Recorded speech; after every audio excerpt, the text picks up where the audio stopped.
Good morning, dear students. Today we are going to read the first chapter of our book, The Voyage. और इस lesson का नाम है Invocation. The word that has been derived from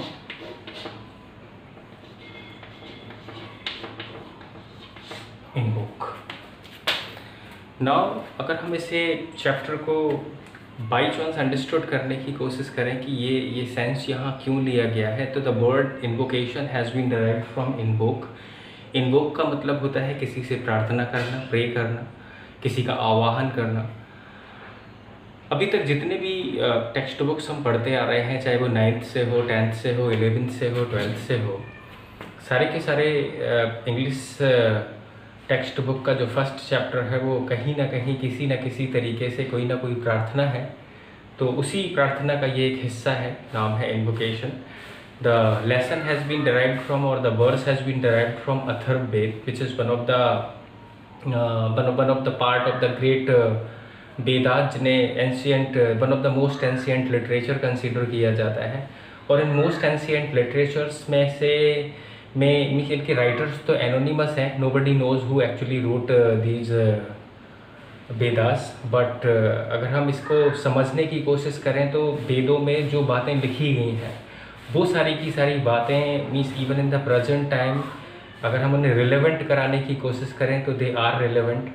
यहाँ पे poetry के कुछ particular चीज़ों के बारे में, एक्चुअली जब भी वैदिक कल्चर में जब भी किसी चीज़ के लिए आवाहन किया जाता था तो वो कोई एक पर्टिकुलर पर्पज़ होता है, और उस पर्टिकुलर पर्पज़ के लिए ही वो इन्वोकेशन है. हर तरीके के प्रेयर के लिए अलग अलग गॉड डिस्टाइंड है. जैसे means be wish for having knowledge तो be worship goddess Saraswati. If be wish for having wealth तो be worship goddess Lakshmi. And in the same manner there are different gods. तो आज चलिए शुरू करते हैं ये इन्वोकेशन, ये आपकी टेक्स्ट बुक का पहला चैप्टर इन्वोकेशन.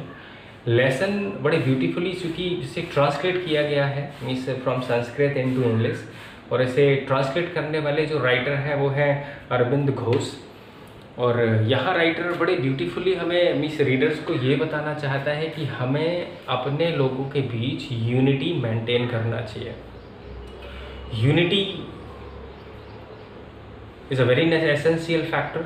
बिना इसके हम जो डेवलपमेंट चाहते हैं means for the humanity, for the man kind, for the world, तो वो बिना यूनिटी के सिक्योर नहीं किया जा सकता. तो यही वो इस पोइट्री में कहना चाहते हैं. मैं line to line poetry read करता हूँ. The poetry has been divided into 2 stanzas, और दोनों के दोनों स्टेंजाज में एक ही फीलिंग के बारे में कहा गया है. तो let's read about the first stanza of this poetry. The first stanza starts with let us have conquered with our own people. आओ, let us हम जब कभी भी यूज करते हैं तो let us का विश होता है कि हम किसी को प्रपोज कर रहे हैं या किसी को कोई ऑफर दे रहे हैं. तो चूंकि यहाँ एक प्रपोजल दिया गया है कि let us have conquered, let us go बोलते हैं, let's eat food, let's dance. इसी तरीके से ये let us have conquered with our own people. आइए हमारे खुद के लोगों के साथ हम यूनिटी, कॉन्कर्ड का मतलब होता है फ्रेंडली रिलेशनशिप. तो let us have concord with our own people. आइए हमारे खुद के लोगों के साथ, जो हमारे अपने हैं, उनके साथ हम यूनिटी और कॉन्कर्ड फ्रेंडली रिलेशनशिप मेंटेन करें. यहाँ पे अपने लोग वो लोग माने गए हैं, मीन्स हम किन किन तरीके से लोगों को अपना मानते हैं. We consider people as our own, the people who belong to our blood, the people who belong to our family, the people who belong to our land, the people who belong to our culture, fooding, etc. So let us have conquered with our own people and conquered with the people who are strangers to us. और उन लोगों के साथ भी हम unity maintain करें जो हमसे स्ट्रेंजर हैं. Strangers are those whom we do not consider as our own, who do not belong to our blood, family, friends, culture, fooding, clothing, etc.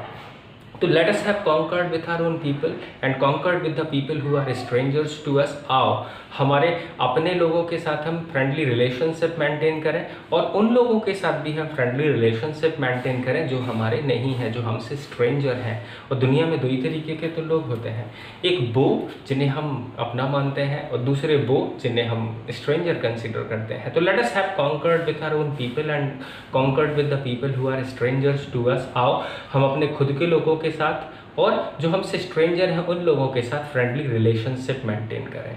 एस्विन्स, ये जो नाम है, क्योंकि वैदिक कल्चर में हर एक पर्टिकुलर काम के लिए एक डिफरेंट गॉड डिस्टाइंड थे।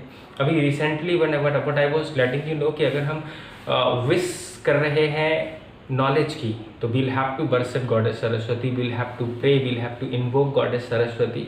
इन the same manner if we are looking for wealth, तो हम इन्वोक करेंगे गॉडेस लक्ष्मी को। तो एस्विन्स यहाँ वो गॉड है जो यूनिटी को स्टैंड करते हैं। तो Ashvins create between us and the strangers a unity of hearts, हमारे बीच में और स्ट्रेंजर्स के बीच में एक यूनिटी ऑफ हार्ट्स बना दीजिए। यूनिटी ऑफ हार्ट्स का मतलब एक्चुअली वैदिक कल्चर के हिसाब से ही नहीं, आज भी व्हेनेवर वी टॉक अबाउट, तो हम दो तरीके से सोचने का काम बताते हैं।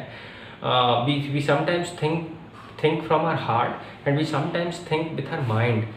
तो जब हम माइंड से थिंक करते हैं किसी चीज़ के बारे में, तो उसका पर्टिकुलर पर्पज होता है कि हम कुछ इंटेलिजेंट डिसीजन लें, और हार्ट से हमारा रिलेशनशिप होता है फीलिंग्स के बेसिस पे।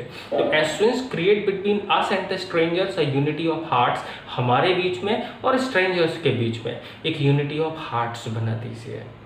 मतलब हमारी फीलिंग्स, हम सबकी जो फीलिंग्स हैं वो एक हो जाए, और अगर फीलिंग्स एक हो गई तो वॉर के चांसेस बड़े कम हैं। Unity is certain. तो ये फर्स्ट स्टेंजा हो गया आपका। मैं एक बार फिर से रिपीट कर देता हूँ। Let us have concord with our own people and concord with the people who are strangers to us. आओ हमारे अपने लोगों के साथ हम कॉन्कर्ड मेंटेन करें, एंड उन लोगों के साथ भी हम कॉन्कर्ड मेंटेन करें जो हमारे नहीं हैं, जो हमसे स्ट्रेंजर्स हैं।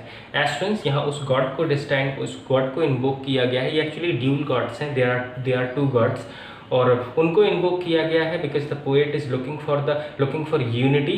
और उस यूनिटी के लिए वैदिक कल्चर में डिस्टाइंड जो गॉड है वो एस्विन्स है। तो चूंकि unity he is looking for, तो उसे नेचुरल है कि उन्हें एस्विन्स को ही इन्वोक करना पड़ेगा। वो यहाँ सरस्वती, गॉडेस सरस्वती या गॉडेस लक्ष्मी को इन्वोक नहीं कर सकते। So Ashvins create between us and the strangers a unity of hearts. ये पूरा स्टेंजा हो गया, first stanza is over. Now I am coming to the second stanza. May be unite in our minds and unite in our purposes. जब हम आपको grammatical वे में sentences की जब डिस्क्रिप्शन देंगे इन द कमिंग वीडियोस, तो आई लेट यू नो कि जब भी हम किसी सेंटेंस की बिगिनिंग मे से करते हैं, may plus subject plus verb plus object, तो हम इन्हें ऑप्टेटिव सेंटेंस कंसीडर करते हैं। और ऑप्टेटिव सेंटेंसेस यूज किए जाते हैं विश के लिए, विश के लिए, ब्लेस के लिए, कर्स के लिए। तो चूंकि यहाँ एक विश है, may be unite in our minds, तो भगवान करे कि हम अपने जो माइंड्स हैं, माइंड्स का मतलब यहाँ सिर्फ आइडियोलॉजी है। हम सब में युद्ध के जो पर्टिकुलर पर्पज़ हैं वो ये हैं, जो जिन कारणों की वजह से युद्ध होता है वो कारण, उनमें से एक बड़ा कारण ये भी है कि हम हमेशा युद्ध तब करते हैं जब हम लोग की जो आइडियोलॉजी है, जो मेंटेलिटी है, या किसी चीज़ के ऊपर हमारा जो पर्सपेक्टिव है वो सिमिलर नहीं होता। तो ऑथर इज विशिंग फॉर कि काश हम लोगों के जो पर्पजेज हैं, काश हम लोगों के जो काश हम लोगों के जो आइडियोलॉजी है, जो पर्सपेक्टिव्स हैं वो एक हो जाए। और अगर हम लोग के पर्सपेक्टिव, अगर हम एक चीज़ पे एग्री होना सीख गए, अगर एक चीज़ सबके लिए सही हो गई, जैसे कई बार एक इश्यू के ऊपर अगर हम डिस्कस करते हैं तो there are few who are not agree with that और there are few who are agree to.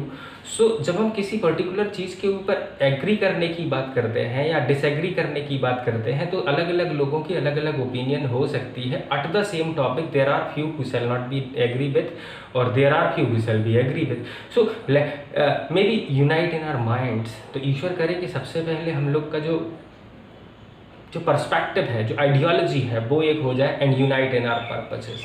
Purpose का यूजुअली हम सबके अलग अलग पर्पजेज होते हैं। Means some people work for money, some people work for some people work for the satisfaction, some people work for different activities. So यहाँ वो जो ये बात कर रहा है कि may be unite in our minds and unite in our purposes. तो और पर्पज के बेसिस पे, मतलब somebody who is working for the satisfaction, ये सर्टेन है कि जो सेटिस्फैक्शन के लिए काम कर रहा होगा वो अटमोस्ट लेवल पे जाएगा, और जो मनी के लिए काम कर रहा होगा that he can not go to that level of the person that who is working for the satisfaction. So may be unite in our minds, unite in our purposes. तो ईश्वर करे कि हम हमारी जो यूनिटी है, यूनिटी कितने तरीके से है, वो दो तरीके से हो। हम लोग की आइडियोलॉजी, हम लोग के पर्सपेक्टिव्स एक हो जाए और हम लोग के पर्पस एक हो जाए। And not fight against the divine spirit within us. और हम सब के अंदर एक डिवाइन स्पिरिट है। वैदिक कल्चर में, वैदिक कल्चर से क्या आज भी मतलब कई सारे रिलीजन्स में ये फेथ है कि आत्मा जो है वो कभी मरती नहीं है और ये एक बॉडी से दूसरी बॉडी में जाती है। और इस आत्मा का जो मतलब जहाँ से ये आती है, ये परमात्मा का ही एक हिस्सा है। And therefore many of the great man in our society have classified कि ह्यूमन बींग्स को ही हमें ईश्वर का रूप मानना चाहिए, क्योंकि उनके अंदर जो आत्मा है वो ईश्वर का ही एक रूप है। और भगवान हमें कभी नहीं बताता, ना कभी हमें सिखाता है कि हमें एक दूसरे से लड़ना चाहिए। तो and not fight against the divine spirit within us. और हम सब के अंदर जो एक डिवाइन स्पिरिट है, दैट डिवाइन स्पिरिट मीन्स कि जो ईश्वर का भाग है, क्योंकि वो हमें कभी एक दूसरे से लड़ना नहीं सिखाता और इसी तरीके से हमें कभी भी एक दूसरे से लड़ना नहीं चाहिए। Let not the battle cry rise my dust many slain nor the arrows of the war god fall with the break of the day. इन दोनों के दोनों लास्ट लाइन का, सेकंड स्टेंजा के लास्ट लाइन का पर्पस ये है कि हम सब के बीच में कभी भी युद्ध नहीं होना चाहिए। So far we have fought many battles, लेकिन इतनी सारी बैटल्स को फाइट करने के बाद क्या हम आज भी उस सेटिस्फैक्शन पे, उस सुकून पे पहुंच पाए हैं? परहैप्स नॉट, क्योंकि हम हमेशा लड़ते रहते हैं फॉर बीइंग एग्री और disagree at some certain point, for being different in our purposes. तो राइटर यहाँ ये कहने की कोशिश कर रहा है, let not the battle cry rise my dust many slain. कि स्लेन का मतलब किलिंग होता है, कि अभी तक जितनी भी किलिंग्स हुई हैं बिकॉज ऑफ बीइंग डिसएग्री और agree to some certain point, अब वो नहीं होना चाहिए। Nor the arrows of the war god fall with the break of the day. और ना ही जो युद्ध का देवता है, that is considered as Indra, वो युद्ध के देवता के जो एरोज हैं वो हमारे बीच में कभी ना पड़े। ये इन दोनों के दोनों स्टेंजाज का सेंस था। और अब अपन इसके क्वेश्चन आंसर्स देख लेते हैं। वो क्वेश्चन आंसर्स यहाँ एक्चुअली आपको जो क्वेश्चन आंसर्स पूछे जाते हैं टेक्स्ट बुक से आपके फाइनल पेपर में, उनकी जो लेंथ है वो है 30 वर्ड्स और 75 वर्ड्स। तो हम यहाँ जो भी क्वेश्चन यहाँ शेयर डिस्कस करने वाले हैं वो सारे के सारे questions either we will write them in 30 words और we will write them in 75 words. तो फर्स्ट क्वेश्चन है, which are the two kinds of people referred to in the verse. कौन से दो तरीके के लोगों की बात की गई है? तो जिन दो तरीके के लोगों की बात की गई है, पोइट्री का बिल्कुल बिगिनिंग का पार्ट है, वो है कि let us have concord with our own people and concord with the people who are strangers to us. एक वो लोग हैं जिन्हें हम अपना मानते हैं, दूसरे वो लोग हैं जिन्हें हम अपना कंसीडर नहीं करते, whom we consider strangers। तो दो तरीके के लोगों की बात की गई है। अगर आप इसे 75 और 30 वर्ड्स में मेंटेन करना चाहते हो तो आप जरूर means there are two kinds of people who have been referred to in the verse. The first is our own people. Our own people are those whom we consider as our own because they belong to our blood, reason, religion, language, culture, fooding, clothing, etc. और दूसरे हैं strangers who do not belong to us। तो आप इसे point by point करके भी लिख सकते हैं if you are writing the answer in 75 words। और in case you are writing the answer in 30 words, 30 words के लिए we need write 6 to 7 sentences only and those 6 and 7 sentences shall be sufficient for। तो ये दो तरीके के लोग हैं कि एक means there are means one variety of people whom we consider as our own और there are second variety of people whom we consider as the strangers। Second question है, let not the battle cry rise my dust many slain nor the arrows of the war god fall with the break of the day. What is implied in these lines? These two lines are the last two lines of the second stanza. और इन दोनों की दोनों lines में क्या imply किया गया है? Imply का मतलब किस चीज़ के बारे में बताया गया है, किस चीज़ पे जोर दिया गया है। तो इन दो लास्ट की टू लाइन्स में जिस चीज़ पे जोर दिया गया है वो ये, that we should not fight. So far we have fought many battles and उन सारी की सारी बैटल्स को फाइट करने के बाद हम आज तक उस कंक्लूजन पे नहीं पहुंच पाए जिस कंक्लूजन के लिए युद्ध किया जाता है। लाइक युद्ध करने के पहले हमारा पर्पस होता है कि हम एक बार लड़ लेंगे ना, तो लड़ने के बाद we shall get that peace, that सुकून, लेकिन वो हमें मिलता नहीं है। तो अब चूंकि हम कभी उसके कंक्लूजन पे नहीं पहुंच पाते, इसीलिए बेहतर ये है कि अब हम आगे से मतलब कोई किलिंग ना करें। तो ये इन दोनों लाइन्स का एक ही सेंस है कि हमें युद्ध नहीं करना चाहिए। Next question is in how many ways is the unity sought. किन दो तरीकों से यूनिटी मानी, कितने तरीकों से यूनिटी को यहाँ विश किया गया है? तो यहाँ यूनिटी को सिर्फ दो तरीके से विश किया गया है। वो सेकेंड स्टेंजा की फर्स्ट टू लाइन्स है कि may be unite in our minds, unite in our purposes. कि कि हमें जो यूनिटी चाहिए, जो दो तरीके से हमें यूनिटी चाहिए, वो हम सबके माइंड एक हो जाए। माइंड का मतलब यहाँ आइडियोलॉजी और मेंटेलिटी से है। अगर हम एक ही पॉइंट के ऊपर एग्री या डिसएग्री होने लगे हैं और सबका एक ही ओपिनियन अगर रहे तो युद्ध के चांसेस ख़त्म हो जाएंगे। और दूसरा हमें जो विश किया गया है वो ये कि हम अपने पर्पजेस में एक हो जाए। पर्पज में एक होने का सेंस हमारा ये है कि हम सबके चूँकि अलग अलग पर्पज के साथ हम काम करते हैं और हम सबके साथ पर्पज के साथ अलग अलग काम करने की वजह से हम हमारे काम का जो जो जो प्रोडक्टिविटी है दैट इज़ डिफरेंट। तो अगर हम एक ही पर्पज से काम करने लगेंगे तो दैट्स विल बी फाइन। और ये जो दो तरीके से यूनिटी सॉर्ट की गई है, so there are two ways in which the unity is sought. The first is we should have the same opinion or the same perspective regarding anything, or we should have the same purpose so that there may not be any chances for fight. Last question यहाँ है, why does the speaker invoke the God Sessions? यहाँ God सेस्वन को ही क्यों invoke किया गया है? तो God सेस्वन को इन्वोक करने के पीछे एक पर्टिकुलर रीज़न है। Like in Vedic culture, according to Vedic culture, different gods have been assigned for different jobs. और उनके हिसाब से अगर हम ये देखें, क्योंकि हम जिस भी चीज़ के लिए विश कर रहे हैं उसके लिए उसके जो पर्टिकुलर गॉड जो उस काम के लिए डिस्टैंड है, हमें उन्हीं को इन्वोक करना पड़ेगा।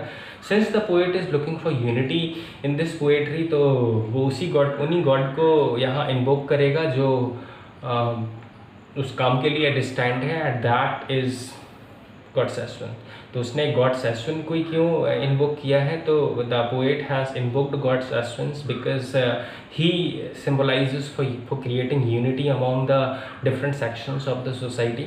और अगर पोएट को यूनिटी चाहिए तो उसे उन्हीं गॉड को डिस्टैंड करना पड़ेगा जो उस काम के लिए डिस्टैंड है। So that is what all about the questions. अब नेक्स्ट वीडियोज़ में हम लोग आगे के जो चैप्टर्स हैं उनको डिस्कस करेंगे। लेकिन वीडियोज चूँकि मैं आई हैव स्टार्टेड शेयरिंग, तो आई हैव अ रिक्वेस्ट कि आप इन वीडियोज को लाइक करें, साथ ही साथ आप इन्हें शेयर करें, सब्सक्राइब जरूर करें चैनल, क्योंकि जब आप सब्सक्राइब कर लोगे तो कमिंग वीडियोज़ के नोटिफिकेशंस आपको मिलते रहेंगे। बस एक छोटी सी चीज़ यहाँ ज़रूर है कि जब आप इसे सब्सक्राइब करेंगे तो I am planning to make the videos for all the lessons of this book. और साथ ही साथ जो ग्रामर और फोनोलॉजी के सेक्शंस हैं तो वो सब भी धीरे धीरे आते रहेंगे। बस आपको इसे सब्सक्राइब ज़रूर करना है। Now thank you very much.